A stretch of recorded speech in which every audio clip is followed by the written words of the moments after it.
ఇంటి గుట్టు లంకకి చేటని నువ్వేదో దక్షతతో ఈ సంసారాన్ని లాక్కొస్తున్నాం అనుకున్నానే కాని ఇలా అప్పు చేసి పప్పు కూడా తినిపిస్తున్నాం అనుకోలేదు. అసలు మనమేమిటో మన బ్రతుకేమిటో ఈ కొంప ఎంత గుండమైందో ఊళ్ళో వాళ్ళు చెప్పేదాకా నీ మొగుడుకు గాని ఎదిగిన నీ కొడుక్కి గాని నాకు కూడా తెలియలేదంటే నిన్నేమనాలో అర్థం కావట్లేదు. నానమ్మ, నిజాల్ని తెలియనివ్వలేదని అమ్మని నిందించడం కంటే మన కుటుంబ స్థితిగతులేమిటో తెలుసుకోవడానికి మనం ఏనాడైనా ప్రయత్నించామా? అప్పులు చేసింది అమ్మే కావచ్చు, కానీ అప్పులు పాలవటంలో మనలో ప్రతి ఒక్కరికి భాగం ఉంది. యజమానిగా నాన్న గాని ఎదిగొచ్చిన కొడుగ్గా నేను గాని ఈ ఇంటి బాధ్యత ఎంతవరకు తీసుకున్నాం? జరిగిన తప్పును ఎవరినెత్తిన రుద్దాలని ప్రయత్నించే బదులు చేజారిపోయిన ఇంటి పరువు నిలబెట్టడానికి ఎవరి ప్రయత్నాలు వాళ్ళు చేయడం మంచిది.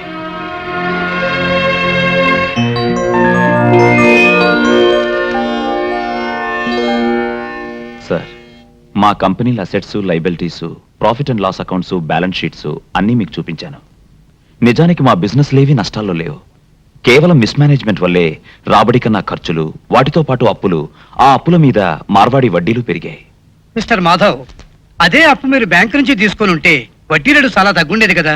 ఎస్ సార్, అదే నా పాయింట్ కూడా. ఎక్కువ వాయిదాలుండే విధంగా బ్యాంకులో లాంగ్ టర్మ్ లోన్ తీసుకుని మిగిలిన బాకీలన్నీ తీర్చేస్తే 10 మందికి సమాధానం చెప్పాల్సిన తలనొప్పి ఉండదు. మీ లోన్ తీర్చడం కూడా నాకు తేలికవుతుంది. Of course, good idea. నా ఆలోచనలు మీకు నచ్చాయి గనక లోన్ గ్రాంట్ చేస్తే అది తీర్చే విషయంలో కూడా మీ ప్రశంసలు పొందేలా కృషి చేస్తాను. Okay, I will do my level best. Thank you sir, thank you very much. It's all right.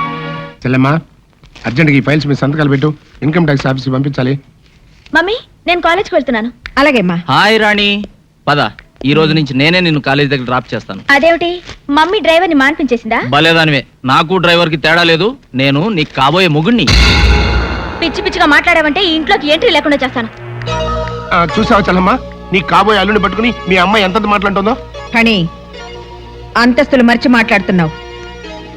ఎవరు ఎక్కడుండాలో అక్కడుంటే తినడానికి కాస్త తిండైనా దక్కుతుంది. ఆ ఫైల్ ఎలా? మాధవ్, ఏంటమ్మా? బాబు, బిడ్డలు తప్పు చేస్తే కన్నవాళ్ళు కడుపులో దాచుకుంటారు. కానీ నేను చేసిన తప్పుకి నువ్వు ఊరుకోమ్మా, ఊరుకో. మన ఇంట్లో ఎవరూ కన్నీళ్లు పెట్టకూడదనేమా నా ప్రయత్నం అంతా. నువ్వేం బాధపడకో. ఈ రోజు నుంచి ఇంటి బరువు బాధ్యతలన్నీ నేను చూసుకుంటాను.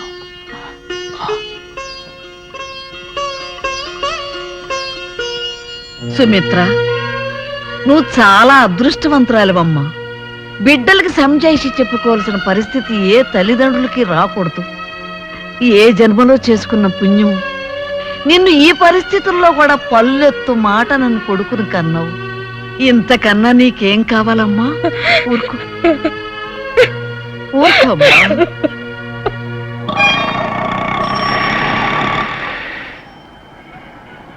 అన్నా, ఆ జంబల హాటును చూస్తుంటే పిట్ట పిట్టలాడిపోతుంది. అడ్రస్ తెలుసుకున్నా? Second street, second street.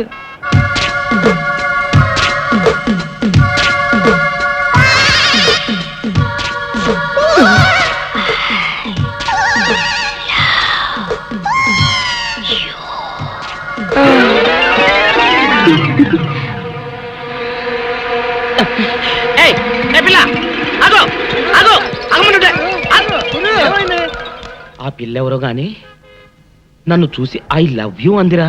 ఏమిటి, నిన్ను చూసి ఐ లవ్ యూ అందే? చూడు, లవ్ అట.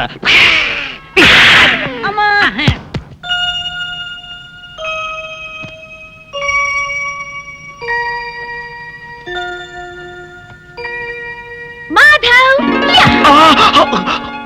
నువ్వా? ఇక్కడికి ఎలా వచ్చావు? ఎలాగోలా వచ్చాను. సిగ్గు వదిలేసి నేను ప్రేమించాక తప్పుతుందా? అది కాదు రాణి, అసలు ఏం ఇదిగో కథలు చెప్పమాక. నాకు గనక ఒళ్ళు మండిందంటే ఎక్కడ పొడుస్తానో నాకే తెలీదు. అసలు నువ్వు నాకు ముద్దు పెట్టి ఎన్నాళ్ళైంది, కన్ను కొట్టి ఎన్నాళ్ళైంది, చక్కెరలు పెట్టి ఎన్నాళ్ళైంది. ఈ బాకీలన్నీ తీర్చేదాకా నిన్ను పట్టుపడదామని గోడ దూకొచ్చాను. ఇవాళ నీ పని. నువ్వు నాతో వస్తున్నావు. వచ్చినా వాడు నాకు నచ్చలేదంటాను. నచ్చవలసింది నీకు కాదు, అతనికి. కానీ చేసుకోవాల్సింది నేను. చేయించేది నేను. అంటే నేను సుఖపట్టడం నీకు ఇష్టం లేదా? బేబీ, నువ్వెలా సుఖపడగలవు నీకంటే నాకు బాగా తెలుసు. నేను నీ కన్నతల్లిని కానీ శత్రువుని కాదు. కానీ నాకు అలాగే అనిపిస్తుంది. Don't talk rubbish.